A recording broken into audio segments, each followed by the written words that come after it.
mouvement bi di gëm sa bopp jiite ko di Bougane Gueye Dany ñoom it également tey dañoo fas yéene déposer recours ñoom nag ñaari recours la ñuy déposer bi ci bi njëkk bi nag mooy seen parrainage bi nga xamante ni kenn accepté wu ko ba ko topp nag moo di liste Benno Bokk Yaakaar warul bokk ci li nga xamante ni moo di élection législative yi ginnaaw ba ñu amee surplus de parrainage.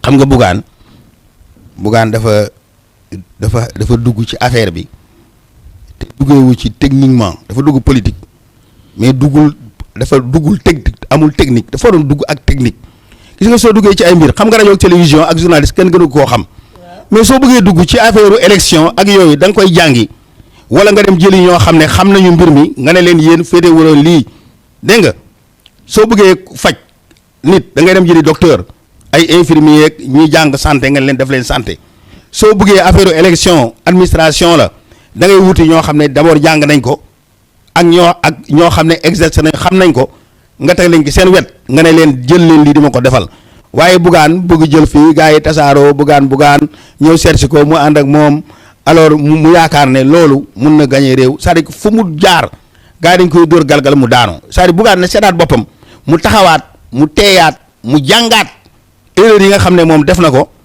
ak manque d'expérience bi mu def ak manque de compétence bi mu àndal ba mu commencé ba léegi mu xoolaat boppam rectifier pour élection yii ñëw mu xam ni mu ci demee mais lii muy wax noonu yëpp loolu c'est xumbal la rek. mais monsieur le ministre mos naa la recevoir ci sama plateau Sénégal VSD foofee ca télé ba nga wax gu am solo nga ni Bougane ku jar a bàyyi xel la ndax moom mun na indi li nga xamante ni moo di la surprise ci élection locale yi nga xamante ni moom lañ dëgmaloon donc tey su ma la gisee nga tenir discours bi day mel ni comme expérience bi nga xamante ni xanaa jàpp nga ni am na ko dafa dañ ci diggante. xam nga man dama lay waxoon ne Bougane ni ma ko gisee muy doxalee nii am booba commencé gul dara de gis naa ne Bougane dana percer dana couvrir dëkk yu bëri loolu Bougane laa réussi Bougane amul dëkk boo xam ne amoo fa ay nit amul dëkk bu mu amul liste mais manque d'organisation bi c'est-à-dire manque de technicité bi moo rey Bougane mais Bougane il est partout Bougane il est connu Bougane gars yi bëgg nañ ko Bougane gars yi dañ koy jël ci li muy liggéey modèle dama wax ne Bougane ak Guirassy gars yi dañ jàpp pour modèle mais des na nag c'est li ñoo ko war a liggéey seen bopp c'est-à-dire il doit s'entourer de personnalités yoo xam ne xam nañu liggéey bi. kon est-ce que kon dans ce cas là waru woon dugg rester ci biir coalition bi di Yewwi Askan Wi peut-être loolu. non su fekkee mën a arranger xam nga nit ki tam bala ngaa mën a ànd ak moom da ngay jubóog moom parce que y a une concurrence manifeste entre Bougane ak Sonko te loolu itam kenn mënul ne ko yow Bougane bul jaar sa yoonu bopp kenn mënul ne Sonko tey nga ànd ak Bougane donc moom kay dafa waroon. comme jubóowul ak Sonko mu seeti ku mën a àndal mu ànd ak moom. d'accord koo xam ne am na expérience. d'accord wala boog mu entouré wu de personnalités. qui sont capables de gérer les élections. d'accord monsieur le ministre fi ma bëgg ñu daanale suñu waxtaan moo di sa gis-gis bi nga am ci ëllëgu Yewwi Askan bi ak Wallu ginnaaw ba ñoom ñaar jéemoon nañ def li nga xamante ni mooy fusion waaye mu mel ni fusion bu moom xeeñul neex. non xam nga man yàgg naa koo wax man. Seyra da nga rappel que waa Wallu moom. man da nga mënul say mbokk lañu ndax. non Wallu samay mbokk lañu. waa PDS.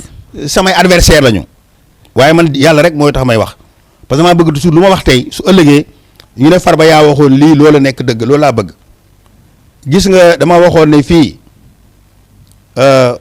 Wallu waruñoo dem di ànd ji ak yeewu bu Sonko dañoo waroon Sénégal mel ni Karim Wade bu ànd ak Sonko dañoo waroon Sénégal ñu am plusieurs grandes coalitions damaa waxoon ne Benno Bokk Yaakaar d'une part Yewwi d'autre part Sonko côté bële Bougane fële ak ñeneen ñi ñu bokk seen parti boobu au moins 5 yu bokk man loolu laa waxoon parce que Yewwi ak Wallu bokkuñu agenda Sonko anti système la moom nee na nu mu jotee pouvoir baax na par la violence même s'il faut qu'il y ait des morts nit ñi dee mu jaar ci seen kaw ñu lakk dëkk bi ñu tasaare dëkk bi bien jàmbur yi nit ñëpp ñu moom Sonko moom système de violence moom la wone alors que Ablaye Wade moom nee bëggul violence Ablaye Wade nee na moom dafa bëgg nit ñi lu ñuy def rek ñu xeex ko ci yoon su buum gi demee bay bëgg a dog ñu taxaw ñu waxtaanaat ñu àndaat ñu dem ba pare Wallu dañ am problème boo xam ne arrête bu gàllankoor seen boli mooy Karim Wade bi nekk ci biti kenn xamul lu ko bàyyi ci biti te mënta ñëw te loolu xeex boobu kenn du leen ko xeexal. ah amoo ci écho sax lu waral moom ba tey ñëwul moom Karim. ah man kay xaw ma ko parce que laaj naa ko ne naa ko man soo mënta ñëw Sénégal demal Paris ñu gis la wala nga dem ci sa xarit ba nekk roi du Maroc ñu xam ne yaa ngi fa jëm waaye nanguwuma tontu ci loolu soo waxee dem ne uhu dégg naa la comme uhu dégg na ma nag man tam maa ngi koy seetaan.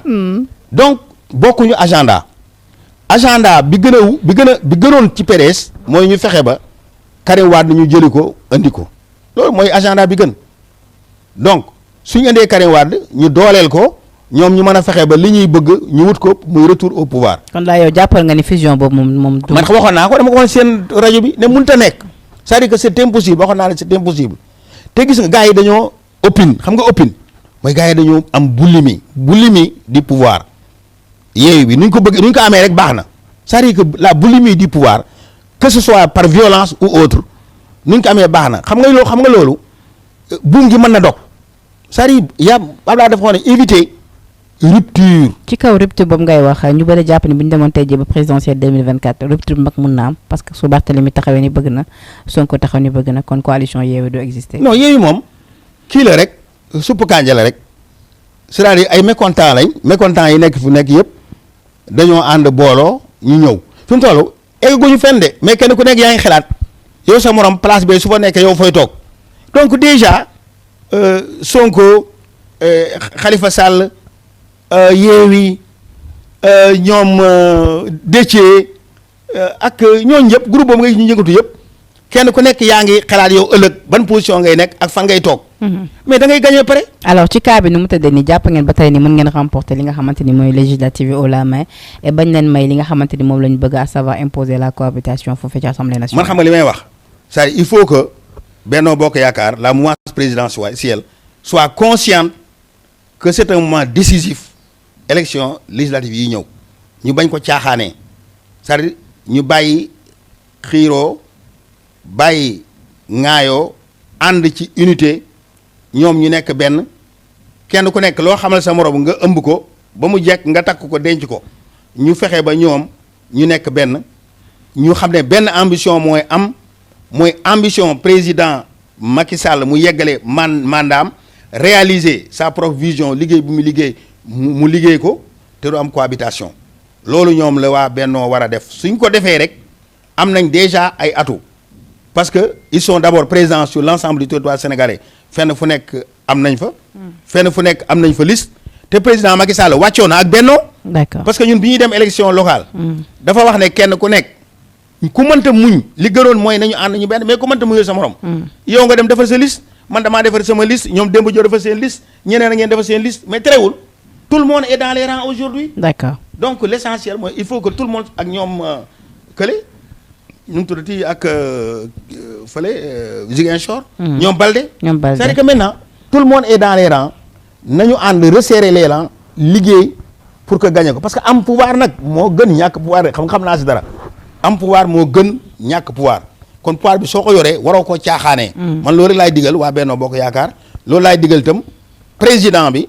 nit ñi gën a conscient ne lii dañoo war a ñëpp nekk benn unité parce que unité bi ak rassemblement bi ak déggoo ak di waxtaan loolu moom mooy indi résultat parce que ñii ñoom. xëy nañ tasaaroo déjà. parce que Dakar a ngi nii wane na ñoom naka la ñu mel. ñoom kenn ku nekk sa bopp ngay wutal. déjà dans plusieurs départements am na ñoo xam ne nee nañ ñii ne nañ duñu dem di campagnal pour wàllu gagner ñii ne duñu campagne pour Yewwi gagner donc déjà il y a des fissures. loolu nag sa adversaire da ngay seet quelles sont les failles. nga exploité ko ci kaw yoon nag. d'accord voilà. d'accord monsieur le ministre ça a été un plaisir de recevoir la comme d'habitude te di la bàyyi nga tàggatoo ak ñi nga xamante ne suñu fidèle internet. waaw maa ngi tàggatoo ak ñëpp déggoon naa léegi nga wax affaire Gana Gueye. man ak ñeneen ñëpp. on le soutient pleinement. parce que nit moom parce que politique bi sport bi en théorie dañ ne le sport est apolitique sport c'est apolitique. Sport aussi c'est en dehors des expressions de convictions religieuses donc c'est à l'écart